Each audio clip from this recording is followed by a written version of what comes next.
Oui, c'est pour prendre quelques jours pour mes enfants, juste pour les rendre heureux. Les enfants sont les plus nombreux et les plus intéressés par ces cadeaux de fête, Noël et Nouvel An surtout. L'occasion s'offre donc aux parents, tontons, tantes et autres de se montrer beaucoup plus gentils vis-à-vis de ces bouts de chou, surtout en période de fête de Noël et fête de Nouvel An. Mais la question se pose de savoir qu'est-ce qu'il convient d'offrir à nos enfants.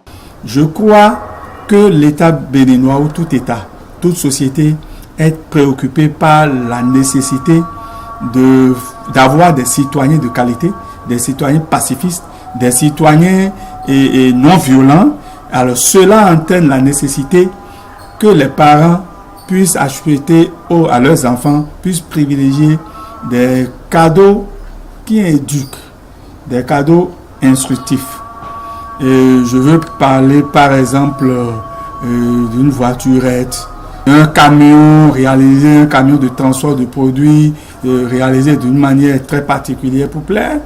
Je veux proscrire par exemple les fusils, je veux proscrire les pétards, tout ce qui peut troubler l'ordre public, les objets dont la jouissance par les enfants peut être dangereuse pour eux-mêmes, parce qu'on sait que l'usage des pétards peut conduire à ce que une partie du bras ou de la main soit amputée. Donc, les parents ne doivent pas chercher à satisfaire leur orgueil dans la mise à disposition de cadeaux pour les enfants. Ce n'est pas que les objets, les gadgets qu'on offre aux enfants. Il y a aussi des aliments. À ce niveau, il y a lieu de tenir compte de la santé des enfants. Il faut des cadeaux, si c'est des cadeaux comestibles, que ce soit des cadeaux compatibles avec le foie. Parce qu'il y a quand même des mets que le foie ne supporte pas. Les cadeaux comestibles trop sucrés ne sont pas très indiqués pour le foie. Il en est de même pour les cadeaux très alcoolisés.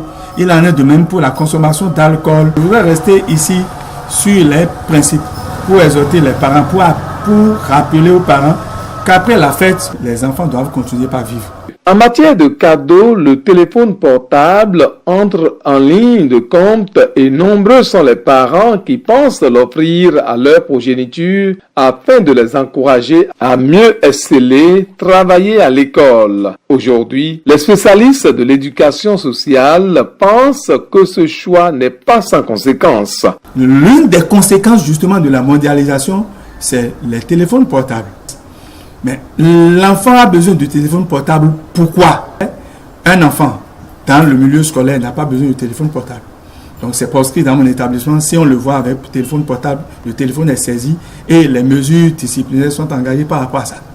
Maintenant, le parent a quand même envie d'offrir à son enfant un téléphone portable.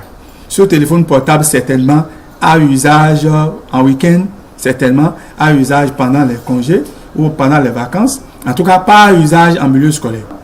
Ah, j'ai déposé la clé à tel endroit. Ah, maman, on n'est pas allé à l'école aujourd'hui, donc je reste à la maison. Si c'est pour ce genre d'informations, je trouve qu'un Android, il faut aller droit au but. Un téléphone Android n'est pas nécessaire. Parce que le téléphone Android situe l'enfant dans le contexte véritablement du village planétaire et lui donne la possibilité, lui qui n'est pas encore suffisamment formé, suffisamment éduqué, qui ne peut pas faire des choix conséquents, ça le situe alors dans un contexte où il peut être absorbé par les antivaleurs qui circulent sur Internet, qui circulent dans les réseaux sociaux. Si l'objectif est que l'enfant puisse écouter peut-être la radio sur le téléphone portable, pourquoi ne pas lui acheter une radio? Un élève a besoin d'une radio, pas seulement pour écouter la musique, mais surtout pour écouter les nouvelles. Par exemple, offrir un livre aux enfants. Par exemple, dessin animé. S'il y a lieu qu'on lui offre un dispositif journalistique pour le préparer à être journaliste demain, pourquoi pas? S'il y a lieu de lui offrir un dispositif lui permettant d'avoir du goût pour l'agriculture, bon, pourquoi pas? Donc, en conclusion, il faut offrir aux enfants des cadeaux qui assurent leur épanouissement actuel et futur. Offrir des cadeaux par ces moments de fête de Noël et Nouvel An, quoi de plus normal pour encourager, booster l'évolution des enfants. Mais encore faudrait-il que le choix soit judicieux, bien pensé pour une éducation de qualité à ces êtres en devenir.